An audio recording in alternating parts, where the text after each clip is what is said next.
This is the Quiet Carry Drift, and it is simply a great little EDC knife, whether you need its corrosion resistance or not. So a Quiet Carry Drift has a just under 3-inch blade, 2.98 inches. It is 90 thousandths on the stock, so 0.090 inches thick, quite thin. This titanium version is 2.6 ounces, so relatively lightweight. And actually, the titanium version is lighter than the G10 version of this same knife because they do some pretty significant internal milling, which you can see right there. This is made in China. I believe it's made by Best Tech. That's sort of the word on the street. Quiet Carry doesn't disclose who their OEM is, but it seems to be Best Tech, people guess. $305 for this if you get it straight retail from Quiet Carry. These days, this knife has been, it's always been very popular. It's gotten extremely popular recently to the extent that it is pretty much always out of stock in this configuration, which is stone-washed handles and stone-washed blade. You can get it with a satin blade. It's a little bit more available. And you can get it in other patterns, other handle colors. And you can get it with G10 handle scales instead. That G10 version is a liner lock. All of those other versions are more generally available. This one here is the most popular and so the hardest to get. The sort of, I won't even call it a gimmick, but the feature that Quiet Carry made its name on is making completely corrosion-resistant knives. And this one is that. The steel here is Vanex, which is about as corrosion-resistant as a steel gets. The body is titanium. The hardware is titanium. The lock bar insert on the frame lock is LC200N. And the pocket clip is a marine stainless steel. So this is a knife that is pretty much impossible to rust. And other people have tested it more rigorously than I have, and they have found that that is absolutely the case. It's not just marketing hype. This is a knife that basically will not rust. Foster bronze washers, I forget if I said that on the pivot. But, as you carry and use this knife, it is good for more than just its corrosion resistance, and we'll go into that when we look at some of the details. We are going to start with the blade. Now this blade, I've already mentioned a couple of its great features here. It is just under 3 inches, so if you care about that legal 3-inch limit, you're going to be safe here. It is Vanex, so let's talk a little bit about Vanex. Vanex, in addition to being a very corrosion-resistant steel, is just a generally pretty solid performer. Bring out our charts here. So on your edge retention scale, this is from Lair and Thomas, higher is better. Vanex is going to be right there. About the same edge retention as something like a Spy 27 or a 4V. A little bit less than S30V. Decent bit less than your M390, something like that. A little bit better than stuff like Crewwear and low hardness S35VN. A little bit less than high hardness S35VN. So a little bit lower edge retention than a lot of the common steels we have these days, but pretty competitive. And then when we go over to toughness, here's your toughness chart. Vanex is right on line with S35VN, XHP, about half the toughness of something like MagnaCut, maybe a little bit better than half the toughness. So it's a pretty well-rounded, balanced steel overall. Pretty similar in performance in a lot of ways to your S35VN, while being even more corrosion resistant. I mean, this is a steel that is pretty much impossible to rust. So that's great, especially if you're going to use this, for gardening, for anything that's dirty, grimy, or you just don't like to take care of your knives. You don't have to worry about rust with this knife. Now let's look at this blade in more detail. You've got a great stone wash here, starting with very thin blade stock. The jimping is pretty nice. More ornamental than actually giving you traction, but it does give you a little bit of traction there. And the defining feature of this blade, not just that it's thin, it is tall. This is a pretty big drop all the way from the top of the blade down to the edge, and it leads to a very thin edge. This edge isn't quite as thin as I necessarily thought it was going to be. And that's something that is relatively common in a lot of Chinese OEMs. It's still a great slicer, don't get me wrong. And in a lot of gardening tasks and things like that, and I bring up gardening a lot because gardening is one place that, especially for things like trimming flower stems and stuff like that, you can really feel the sharpness of the blade because the things you're cutting into are a little bit more delicate. You feel that you don't need a sharp edge, but you certainly appreciate it when you do. This thing is this thing cuts very well. And because the blade stock is so thin and this flat grind is so gradual, it passes through material very nicely. If you're pushing this through cardboard, it'll start to cut nicely and it will keep going. And this Vanex takes a toothy edge and holds a toothy edge for a pretty good time. It's not going to be out of the box, and you can even see if you look sort of down the barrel there, for lack of a better term, this is a pretty flat grind in the sense that it doesn't come down to as much of a screaming sharp edge as it possibly could. It's as sharp as it needs to be. But you might think with this thin blade stock and this huge blade that it would come down to a screaming sharp edge. It's just a very sharp edge. Kind of similar to the TRM Neutron. You really feel that performance when you pass through stuff because that blade is so thin, but that's the benefit here. The blade shape is the sort of thing that you might expect for a saltwater knife, in the sense that this is the kind of blade you might like for, carving up a fish or something like that. This thing is all belly with a high tip. Now the benefit, very easy to, especially with this blade so tall, and because it's so thin, it works really nicely in a pinch grip. You can pinch it like a chef's knife, just like this, and we'll get to the handle, but the handle facilitates that really well as well. You can, if you're holding something up here, you can use basically the bottom of that belly really nicely. You can get that tip into stuff, and it's really nice for your big, long, gradual slices. This big belly and this big curving edge works very nicely for that. Pushing across things, slicing through things. It's a very nice blade shape.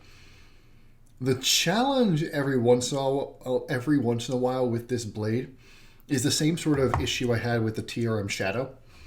With a blade that is this relatively tall, and just to show for a comparison, it's even a little bit taller than something like the Native, and in particular, it keeps that height all the way out to the tip, whereas something like the Native will come down to a much narrower point.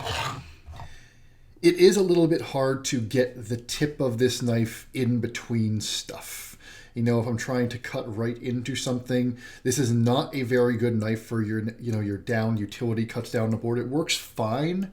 You can get it there, but if you want to get to the tip, you gotta, see, I bumped the camera there, sorry about that.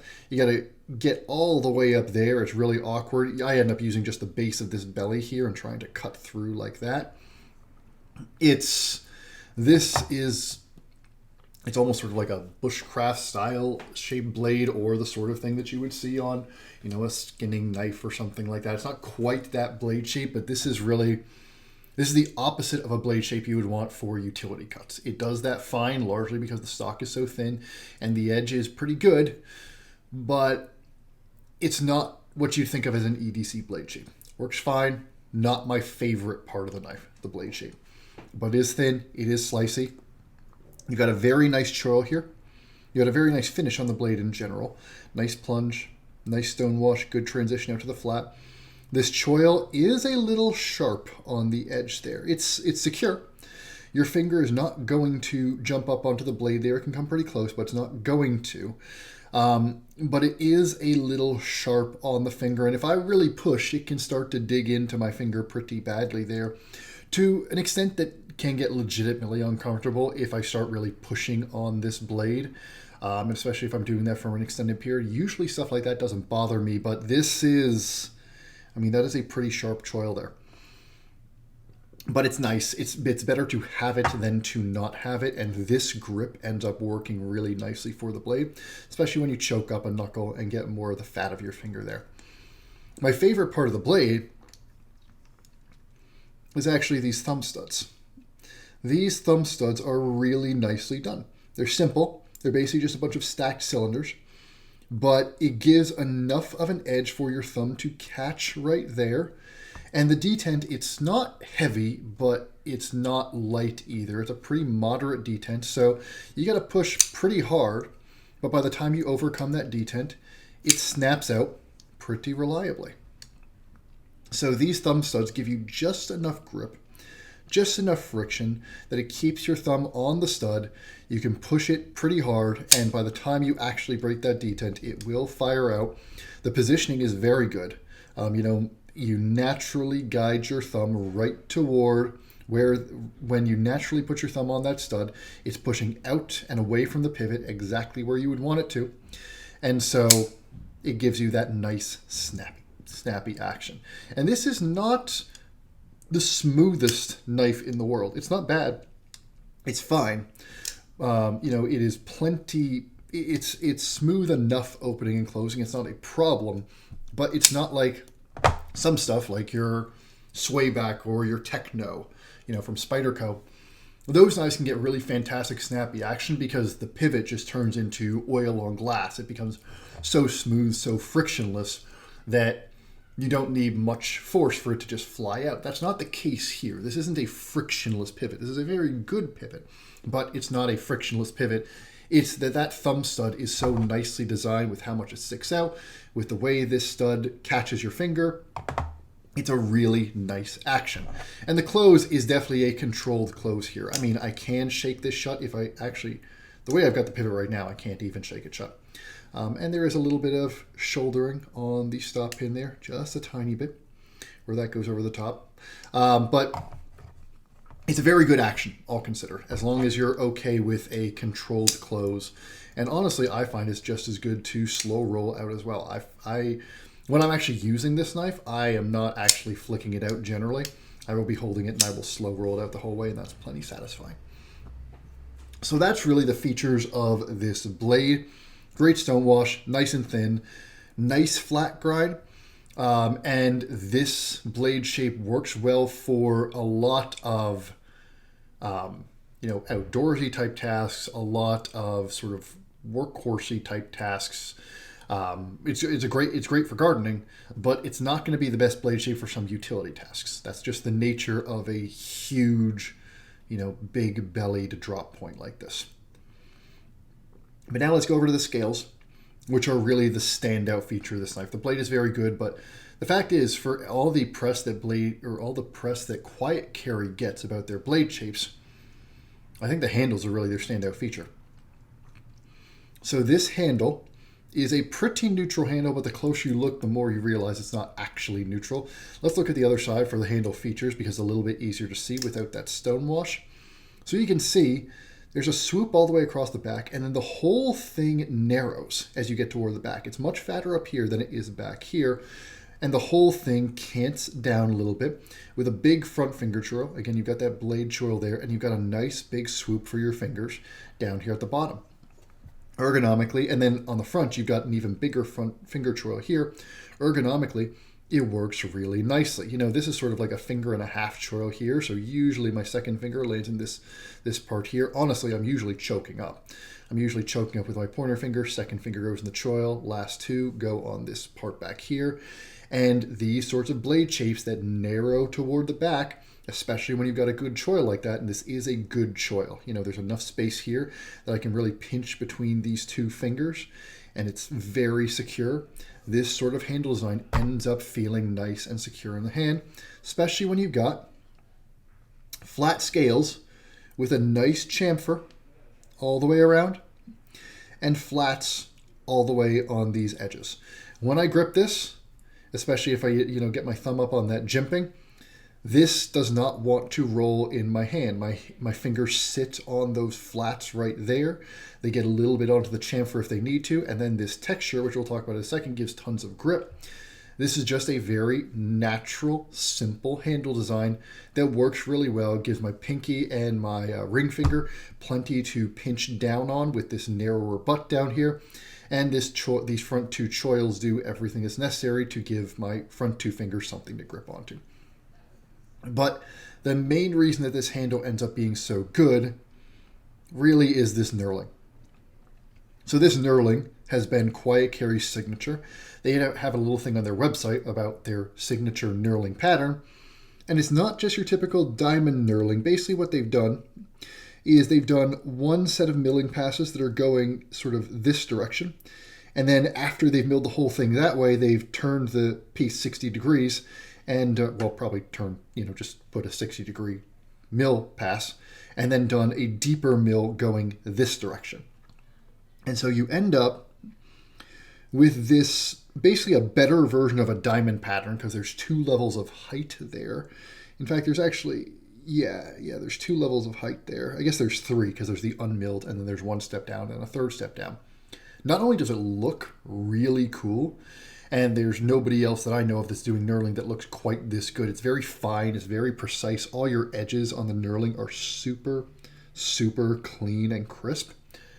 But it is really grippy. This is grippier than any P-Ply G10 I've had. This is grippier than any other finish I've had on titanium. This is super, super secure, even with just the tips of my fingers here. This knife does not want to move in my hand, and this texture, this knurl pattern here is doing a lot of the work. I honestly think if both sides of this knife were smooth titanium like this, and they've got a very nice stone wash on this smooth titanium here as well. The stone washing in general is very good, very pretty, very even, very nicely done. But I don't think I would like, and they do make them, versions that are stone washed and flat like this on both sides. I do not think I would like that knife. I think that it would be slippery in the hand. But this version here with the knurling on your show side, my fingers are always gripping down on that, and that makes it feel really secure in my hand. I really like this knurling. It works really well. It looks really good. Honestly, it is much more than the stainlessness, much more than the blade shape. It's actually my favorite feature of the knife. This knurling is what makes the knife as good as it is. But the other thing that is great about this knife when you start to use it and when you start to carry it especially is how thin it is. This knife is not just thin in the blade stock. Look at those scales. You've got a 90 thousandths blade, and then you've got scales that are about 90 thousandths thick as well. This is super thin, and compare this to your native, and it's not even close. I mean, you can basically strip off an entire scale from the native, and the native is not a big knife, but this is about as thin as just the scale and the blade of the native missing an entire other scale, and you feel that in the pocket. About the same size if you look at them from this angle, and about the same size blade when you pull the blades out. Maybe the native blade is ever so slightly bigger, but that's probably an optical illusion. But the native, which again is not a large knife in the pocket, feels way bigger because of how much thicker it is. And this Quiet Carry Drift, this is one of these knives that disappears in my pocket, even when I'm wearing gym shorts, which I live at the beach. I live a lot of my life in some variation of gym shorts. Even in those, I will regularly forget that I have this in my pocket, or at least completely be able to ignore it. It takes up no space in the pocket, even if it's in a pocket with other stuff. It's so thin, it's relatively light enough, and the nice thing about having, a steel blade and titanium scales is it's balanced nicely. The weight of this whole thing is pretty evenly balanced across the entire knife. The weight balance is right at that choil.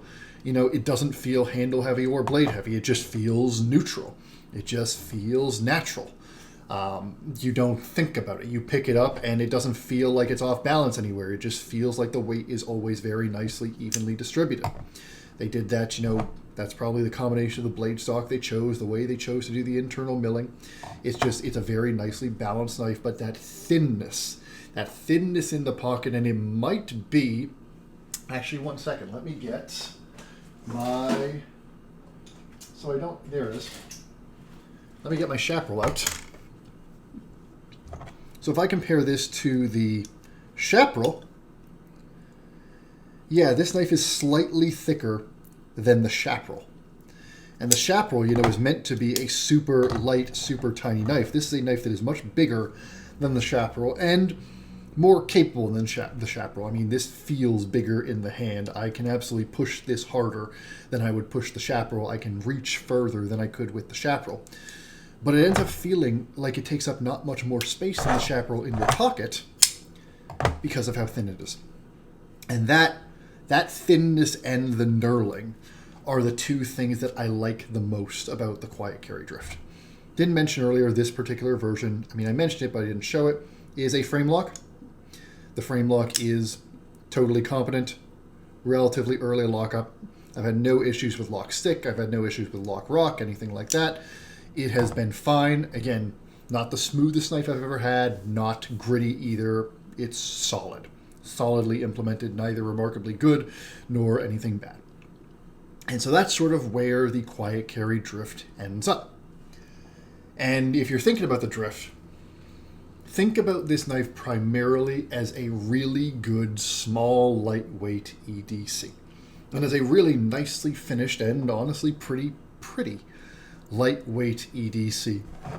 It's the sort of thing, if you like knives like the Native, and you don't mind something from a Chinese OEM, and you want something that is maybe not quite as heavy duty as the Native, but feels lighter and smaller in the pocket, and is just a little bit fancier. This titanium pattern is absolutely fancier than anything that Spyderco does. Frankly, it's prettier, it's satisfying, everything is put together really nicely. The fit and finish, everything just, the screws are nicely flush. The pocket clip is done well. I've had no QC issues anywhere on mine. The execution on everything, all the chamfers are very nice and even. The execution on everything is great. If you like knives this size, right around that 3-inch mark, and you want something that is really pocketable, relatively versatile, again, struggles with that one type of utility cut that is important for a lot of EDC, but other than that, versatile largely because of how thin this blade is, and most importantly is a little bit fancier and is super light and thin in the pocket, then that's what you should really be looking at the Quiet Carry Drift for. And frankly, I almost see the fact that it's totally corrosion resistant as secondary.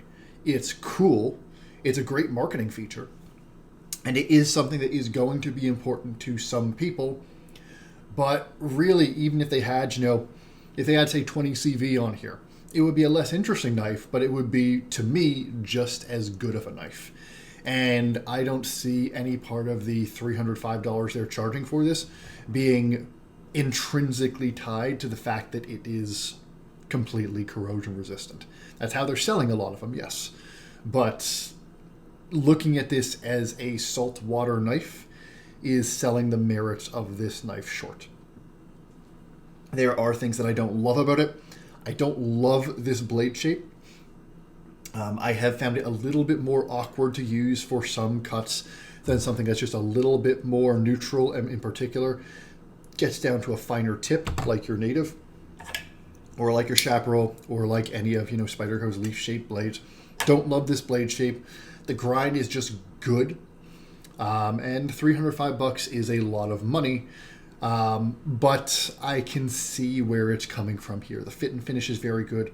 This knurling pattern is worth getting the knife for. Quiet Carry could define themselves by this knurling pattern and nothing else, and they would be fine. And so you'll know if this is the sort of knife for you. If you're interested in a $300 Chinese-made knife that is thin and lightweight and carryable and full titanium, you're going to be satisfied with the Drift. It does everything that people say it does, and it's just a very good EDC. It's also a very good sort of one-and-done knife. If you're the kind of person that wants to carry one knife, then a steel like Vanex, something that's completely corrosion resistant and something that is this light, this easy to carry while still being robust, is great if you just want to have one knife. So that's another audience this is really good for. But overall, it's a solid EDC knife. And that's really the best way to think about the Quiet Carry Drift. I'm a fan. It's not going to be my favorite knife anytime soon, but it's definitely one of the better knives I've handled. Hope you found that helpful. Stick around if you want to see more, and I will see you again soon.